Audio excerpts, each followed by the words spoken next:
if you're new to flying the DJI Spark drone like I am, then here's a few things that I've experienced on today's session. I've had the drone fly away from me and go back to the landing zone, and I've also had a couple of mishaps with the active track. But it's still a learning process, it's not a fault of the drone. This will be operator error and not the drone's fault.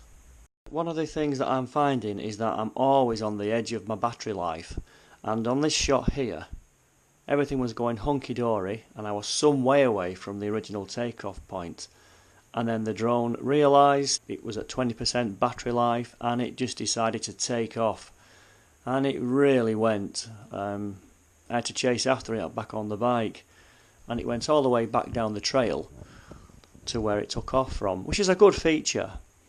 But I panicked. I didn't override nothing. I didn't think, right, let's stop it. At the end of the day, I knew it was on a low battery life, and I thought it'll get back to where it came from, and at least it'll be safe. So there we are. It's ended up right above the landing zone, and it comes in then for a landing procedure. And at the time when it catches you out, it's a bit of a shock. But again, it's very good. As I was catching up to it, my only concern was, will it land exactly where it took off from?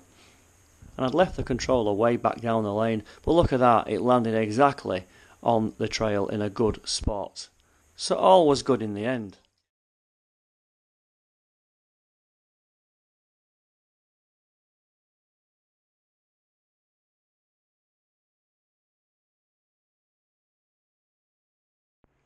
Okay, here I am. I've got my DJI Spark drone and I've just set it up into active track mode, and I've got the controller in the rucksack ready. So I know it's following me and I can see it's keeping an eye on me. Just getting ready. Right, okay, we're setting off now. I can see it's following me and I'm quite happy with that. That's a good shot. I've got quite a technical descent coming up here, so I can't be looking over my shoulder now. I could hear the drone though, and on this right hand bend it's there, it's lost me, so I'm not sure what happened there.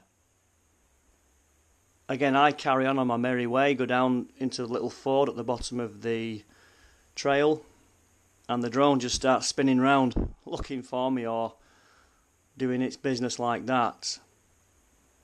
So that shot never worked. So on this sequence again, it's quite a wide open space. I've got the drone set up to track me. I'm putting the controller back in the rucksack. I'm just keeping an eye, yeah.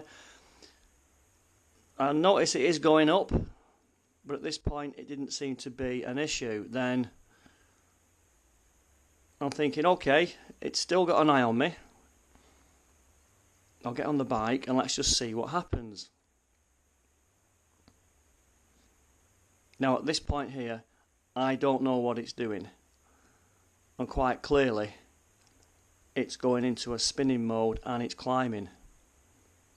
It actually climbed really high up. It got to the point where I didn't even know where it was, so I had to do a return to home procedure.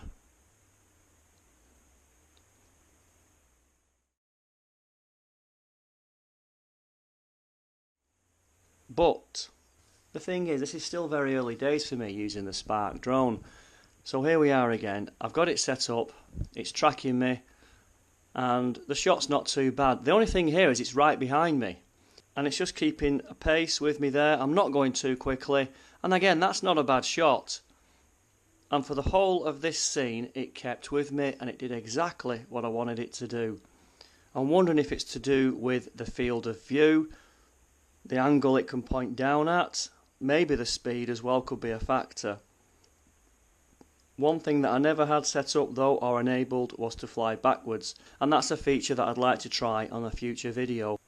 But again, you've got to be mindful that the drone has no protection when it flies backwards. It will not have any obstacle avoidance.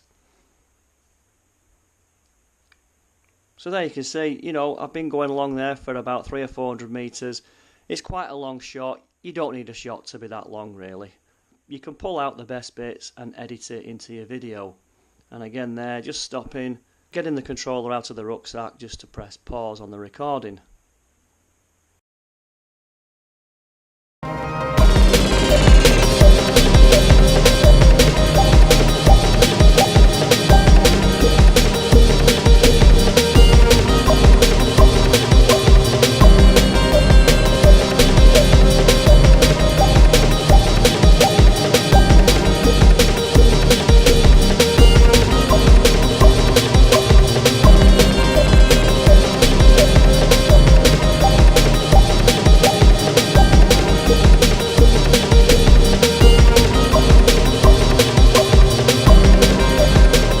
So there was a quick montage from that day's shooting, and at the end of the day it told a little story about the ride. Thank you for watching, and I hope this gives you some insight as to learning to fly a drone.